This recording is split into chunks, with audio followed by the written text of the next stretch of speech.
E como aula prática da avaliação em idosos, realizamos uma visita à casa de Rankines, localizada no Benedito Bentes, onde lá nós tivemos o prazer de conhecer alguns idosos que residem nesse lar por não possuírem apoio da família ou até mesmo por não terem quem cuide deles. Como vocês podem ver, o ambiente que os idosos residem, que é o lar, é muito acolhedor e muito aconchegante, cheio de plantas e bem amplo para que eles consigam ter acesso ao sol, fazer caminhadas, enfim. Como é um lar misto, ou seja, possuem homens e mulheres, um lado é somente para os homens, que é esse lado aí que eu estou mostrando agora, e o outro lado é somente das mulheres. Eles dividem os quartos e por mais que seja tudo muito simples, dava para ver que estava tudo muito limpinho e confortável na medida do possível.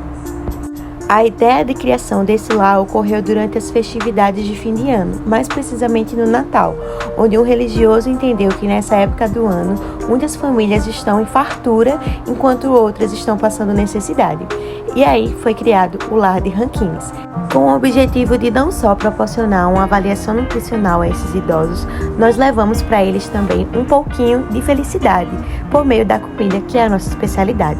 Realizamos um café da manhã farto, com bastante frutas, bolo, munguzá, cuscuz, sanduíche, tudo aquilo que a gente imaginou que poderia trazer um pouco de felicidade afetiva por meio da comida para eles. Além disso, levamos também algumas doações como fraldas, lençóis, suplemento e, é claro, muita vontade de entender e conversar um pouco com eles, já que eles passam tanto tempo apenas um com os outros.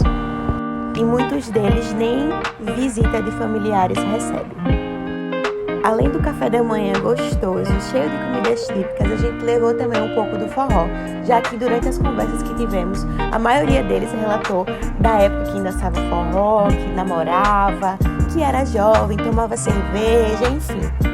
Em conversa com as freiras, nós descobrimos que a maioria deles não tem patologias graves, só alguns que possuem diabetes, outros nem isso. O nosso paciente foi o seu Juvenal, mais conhecido como o seu Jacaré. Desde o começo da consulta, ele se mostrou muito solícito e disposto a fazer tudo aquilo que a gente estava pedindo, mas para que o ambiente ficasse cada vez mais descontraído, a gente fez algumas brincadeiras com ele, fez esses testezinhos de mobilidade para ver como é que estava, fez brincadeira de quebra de braço e, obviamente, que em todas as brincadeiras ele ganhou. Seu Juvenal nos contou um pouco de sua história, falou sobre a principal queixa, que é o fato de que ele está perdendo a visão aos poucos. No prontuário falava que ele se recusava a tratamentos, mas lá ele pediu bastante que a gente fizesse alguma coisa em relação a isso. E aí partimos para a avaliação. Fizemos a circunferência da panturrilha, abraçada para ver a altura.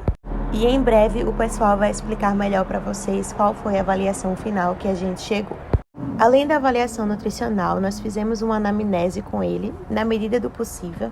Fizemos perguntas sobre como é que era a quantidade de cocôs que ele fazia por dia. Ele nos contou que fazia 3 vezes por dia, que isso estava ótimo, que ele tinha um sono super regulado, que eles dormem 8 horas por dia, porque eles têm um toque de recolher, e que ele bebe bastante água. Porém, analisando o copo que ele toma lá, eu imagino que ele não chegue nem a 2 litros de água por dia, porque ele contou que tomava 3 copinhos por dia do que estava disponível lá na cabeceira da cama dele, e pelo que dava para ver, o copo tinha mais ou menos uns 300 ml. Após a anamnese, continuamos conversando e ele se sentiu à vontade para compartilhar um pouco da sua história, a parte triste dela. Nesse momento, ele estava contando pra gente que ele foi abandonado pela família após o neto dele se envolver com facções criminosas e ter sido preso. Seu Juvenal olhou no fundo dos nossos olhos e falou: "Minhas filhas, eu fui abandonado. Foi muito triste e a gente teve que deixar o lado profissional de lado e o humano agir acima de tudo. Abraçamos ele, acolhemos e entendemos suas dores, na esperança de que, pelo menos naquele momento, ele tenha se sentido acolhido. Muito obrigado por tudo, seu Juvenal."